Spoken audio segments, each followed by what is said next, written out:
everybody, welcome back to my channel. My name is Zara and today I am going to be doing a Q&A video. So I hit 1,000 subscribers earlier this year and I said I would do a Q&A video. I posted the opportunity to ask me any kind of questions of curiosity across my social media channels and my YouTube community tab, and I got some questions across all of those. So I thought, let's film it, let's sit down and answer the questions. I've only written the questions down, I haven't planned any answers or anything like that. And I'll try to keep editing to a minimum so that, it's like I'm having a conversation with you guys. So let's get started. There's about 10-12 questions, I think. And yeah, let's jump in. So the first question is, what is your favorite aspect of being a booktuber and what is your least favorite aspect of being a booktuber? So my favorite aspect is just being able to share my thoughts on books that I love and just being able to build a community via my channel. It's a very small community, but it's a very engaged one, and I'm very grateful for that, to be able to talk about books that we all love and to recommend books to each other and just, use books as something to unify us rather than to separate us. So that is, without a doubt, my favorite aspect, is just bringing people together and just talking about a hobby that we all love and enjoy. And yeah, I think it's really fun. Like, I've come across so many new books thanks to you guys, thanks to you all. And that alone, it's been an incredibly rewarding experience. What is my least favorite? My least favorite aspect of BookTube, to be super candid, is the whole community thing. Now there's upsides, which is one of the ones that I just implied, which is building your own community of people who like the same types of books as me and vice versa. People who subscribe to my channel generally like grimdark and dark fantasy, bit of historical fiction, a little bit of contemporary, some classics. We all like the same stuff, which is really great. But I think the booktube community as a whole, for me at least, really burnt me last year. I think there's quite a lot of people who use booktube as a way to not bring people together but to exploit people, and that for me is just unforgivable. And I saw that up front, and I saw people who I thought I knew reasonably well do that. Like, really rubbed me up the wrong way. So that's probably my least favorite aspect. So my favorite aspect is the building my own community, and then my least favorite aspect is the booktube community as a whole. And that's not to say that everyone is a bad egg, definitely not. I've definitely made some lifelong friends as a result who are booktubers, but there are others who I have zero interest in ever speaking to or collaborating with, or having any interaction with. So yeah, that's probably it. If you could live anywhere in the world, where would you choose to live? I'm actually thinking about that question right now, because I'm in the UK at the moment. I would like to live in Western Europe. I'm thinking either Spain or Portugal. Haven't decided yet. I'm going to try and make a decision by the end of this year. Want to do it for maybe a year or two, and then I'm one of those people, I like to move around. So maybe do 1 or 2 years in Southeast Asia. I don't know, maybe do, but I really wanted to move to America. I wanted to move to New York, and I had the opportunity to move to New York, but I have very strong opinions about that country. And I don't really want to live in a country that sometimes feels like it's stuck in a vacuum. Like, there's so many great things about America that I can personally attest to, but it's such contradiction in many ways.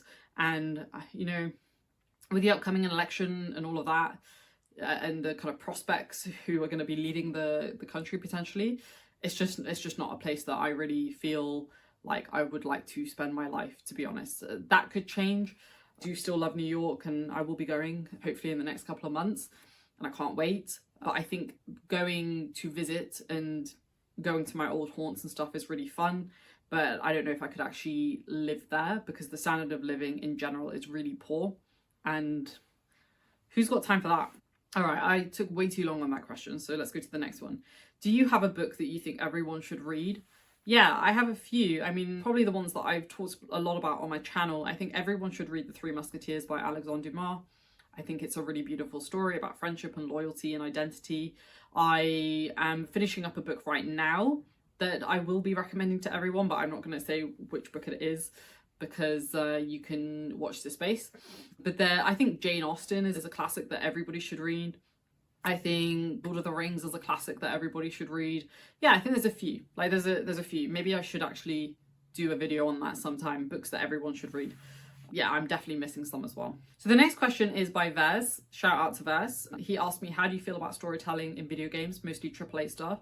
Do you think it holds up to other mediums, or are the writers of video games just not up to par to good novelists or movie script writers? A really good question. Now, the reason why he's asked me that question is because I worked in the video games industry for 4 years, and I still do to an extent, because I do a lot of consulting and I consult for a few video games companies.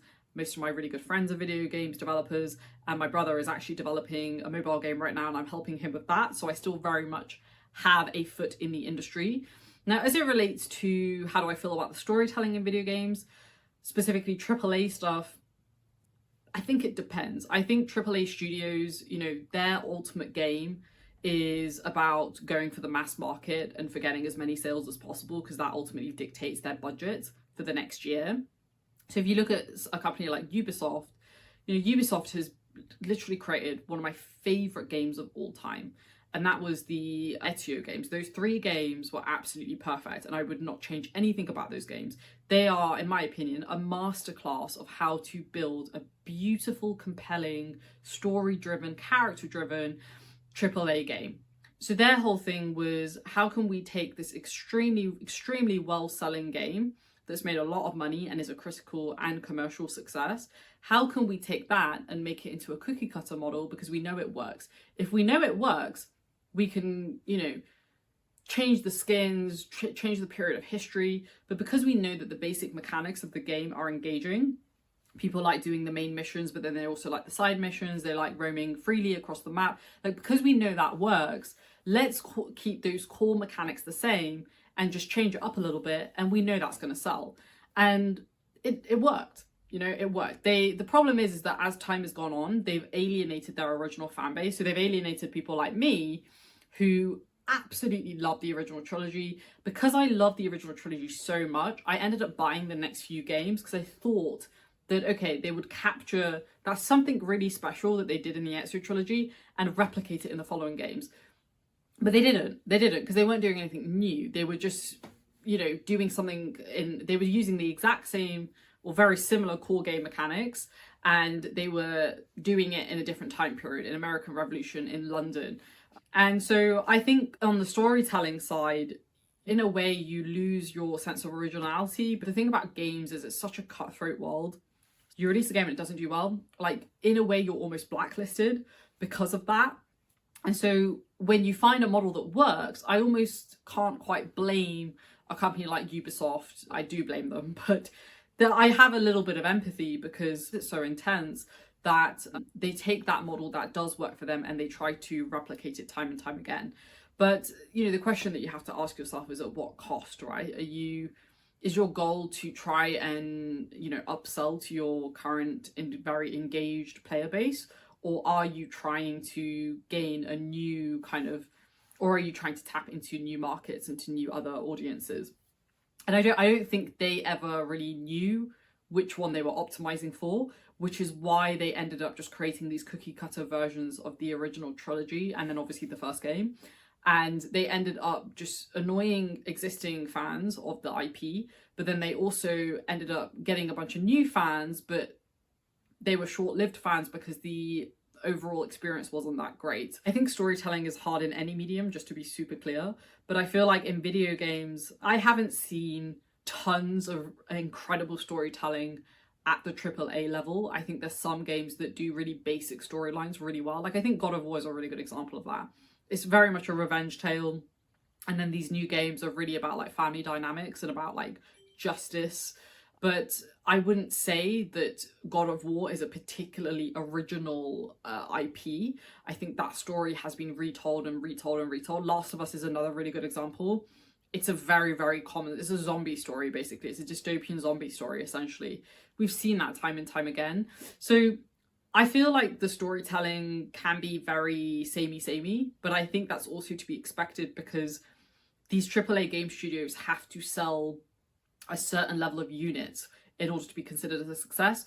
So you're going to want to make a game that is, in all likeliness, going to make the most amount of financial success. And that just means telling stories that are very common and relatable to a lot of people. So I wouldn't say that it's better or worse than any other medium. I actually think video games are better than movies for the most part.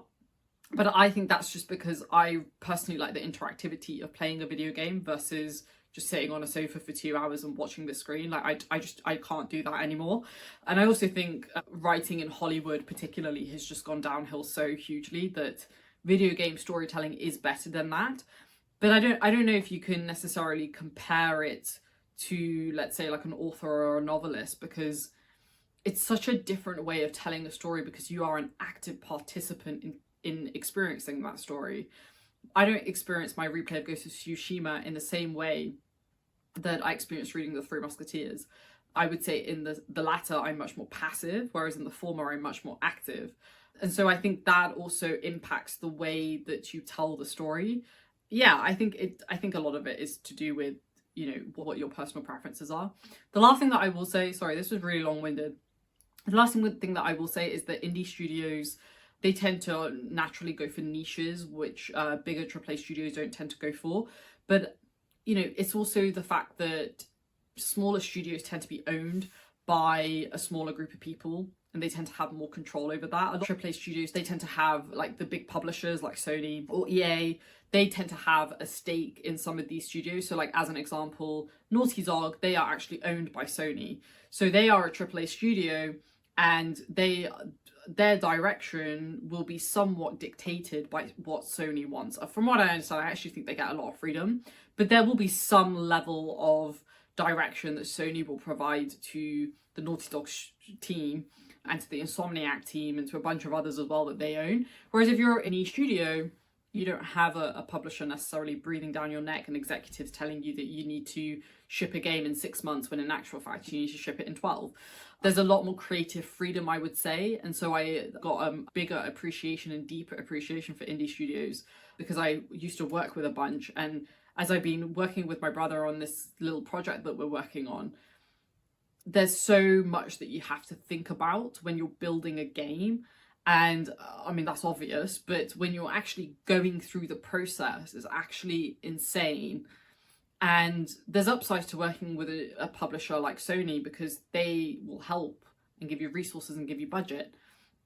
And while you might be indie and you might have more control, you also have other confines, right? You have budget constraints, you have team constraints, all of those things. So this was a really, really long answer, and I kind of veered off on to talk about other things. And if this is interesting, I might do a video games, I don't know, Q&A or something, if that's interesting to people.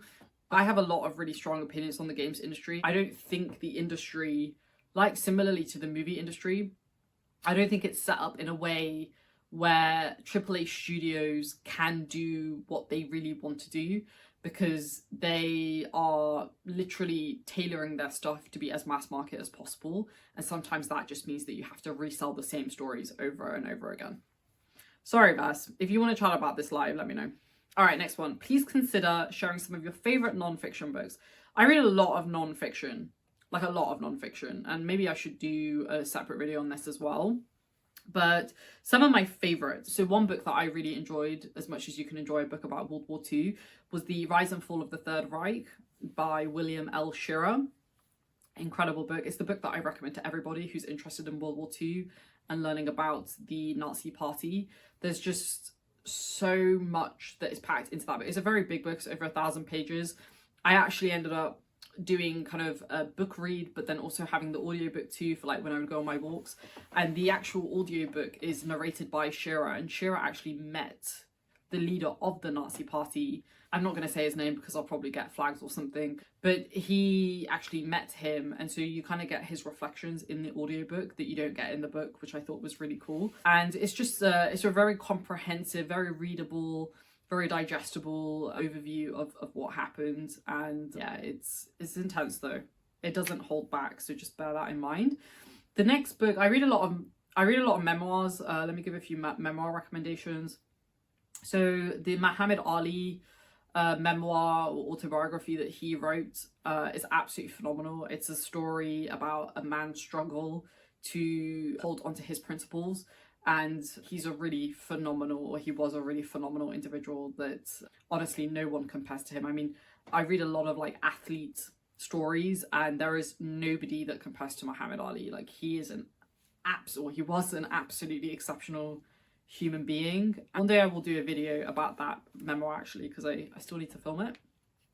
The next one that I recommend is I'm Glad My Mum Died by Jeanette McCurdy. Loved that audiobook because it's actually narrated by Jeanette herself.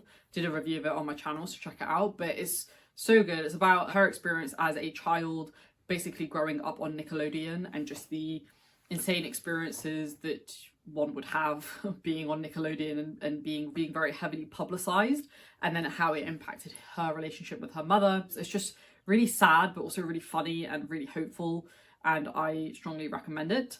Another memoir that I really like, so I read a lot of psychology books, and I strongly recommend all of Gabor Mate's books. He is a really, really phenomenal individual, and he is essentially a psychologist, and he looks at the trauma and childhood trauma specifically and how that impacts our lives and our development.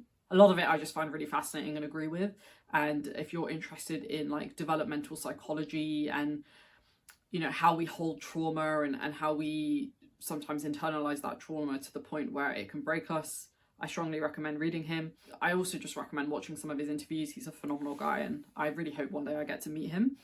Then next on my list, I'm just again trying to think. Another book that I really recommend is How the Mind Works by Steven Pinker. Steven Pinker's phenomenal. I love his books. I've read most of his books now. I read The Language Instinct recently, and it was really good because I've been really getting into language and communication. So I recommend any Steven Pinker book, but if you want two particularly good recommendations, I recommend those. I read a lot of books on AI. This was before AI became cool again. Let me know if that's of interest. I can do a dedicated video on that. A bunch of books that I read on that I really liked. I think Superintelligence is really good by Nick Bostrom, who actually lives in Oxford. So yeah, that's a good one. Ray Kurzweil also wrote a bunch of books on transhumanism, which is really interesting, that I really recommend as well. So yeah, I read a lot. I read a lot of different things. I read a lot of philosophy books as well. Like, should I recommend philosophy books too? I definitely recommend reading Diogenes if you're interested in Stoicism. Epictetus is another Stoic that I really recommend reading. Seneca as well. I gotta go with the original trinity of Socrates, Plato, and Aristotle. Read any of those. Yeah, I read a lot of nonfiction. So if there's any specifics, let me know and I'll do a video on it as well. All right, do you have hobbies outside of reading? Yeah, I have a lot of hobbies outside of reading. So I have a lot of little projects that I work on. I don't know if they're hobbies. Yeah, I like working on like little things here and there, like building products and stuff. I would say that's a hobby. That's one thing. I'm also learning a language at the moment. I'm learning Japanese. I definitely see that as a hobby. I love it. So much fun. I've always wanted to learn Japanese because I think it's such an interesting, beautiful language. So I'm learning that. I also play piano. I also need to get back into mixing music again because I used to love doing that. So yeah, I have a lot of different interests, and those are just a few. There's others as well, but I would say those are probably the main ones. I want to get back into playing sports as well. I like working out. I don't know if that's a hobby though. Is that a hobby? I don't know. I also like watching TV shows. I've been watching a few recently that I've really enjoyed. I have started Ted Lasso. So good. It's so good. I love football. I watch a lot of football, and it's about a American coach who goes to manage a Premier League team, and it's just so spot on. I strongly recommend it if you like football, and it's just so like cozy. I've been watching a bunch of Korean shows and Japanese shows recently. I watched Alice in Borderland, which is a Japanese show. It's so good. Very dark, very dystopian, but it's just absolutely phenomenal. I watched all 3 seasons in like one go. I watched all 3 seasons like pretty quickly. I'm watching a South Korean show right now called My Mister, which I'm really enjoying. So yeah, I would say that's a hobby. I like watching well-written TV. Yeah, I feel like TV shows are so much better than movies these days as well. So, and they're also like 40 minutes long, 30 minutes long, so it's much more palatable for me. Do you plan on continuing with the World of Five Gods series by Lois McMaster Bujold? Yeah, I have Paladin of Souls. Don't know when I'm going to read it, but yeah, definitely. I really love her writing and I can't wait to see what happens next. Shag, Marry, Kill, Naya, Kalasakamian. Jim, I think it was you who asked me this. Honestly, of all the questions that I thought I was going to be asked, this was not one of them, but I did think about it actually before I did this. I would probably shag Naya. marry Akamian and kill Callus. Yeah. Yeah. Akamian would probably drive me mad if I was married to him, but I don't want to be married to Callus because he's a psycho. And Naya is just also his own kind of psycho. And I feel like Akamian you could probably manage somehow. So yeah, I'll go with that. Are you going to have a Discord? I've been thinking about it more and more actually, because I really like this little community that we have here. And a few of you have asked me this now actually. So it's definitely under consideration. Originally I was like really against it because I was like, no, it's another thing to manage. But I have been thinking about it more and more because I'm not active in any Discords anymore because there's a lot of noise and stuff. So I've left like all the Discords. So part of me is like, maybe it would be nice to kind of have one that I can, you know, I can build myself. But I don't know. If it's of interest, let me know. Can you do more videos on games and movies, shows? Yeah, if it's of interest, for sure. I do watch a decent amount of TV, though I go through like lulls.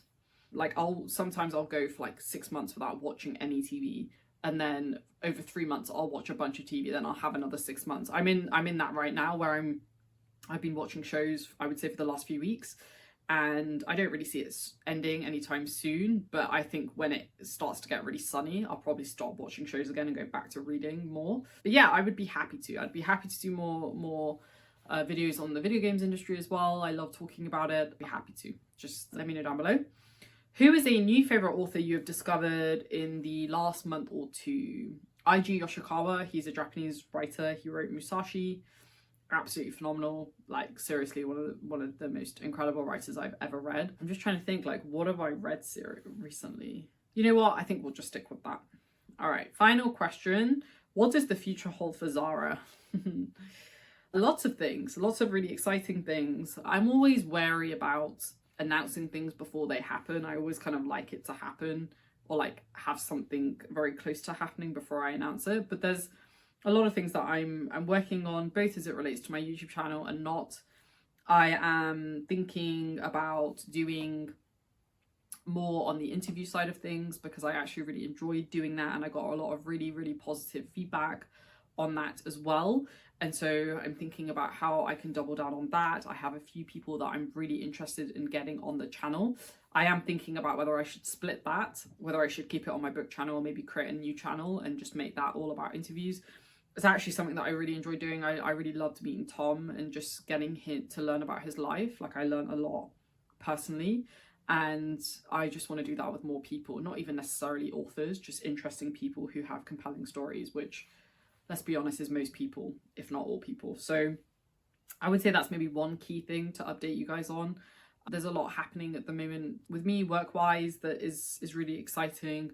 I'm not going to talk about it because, like I said, I'm one of those people, I like to talk about it when there's like something to talk about, I guess.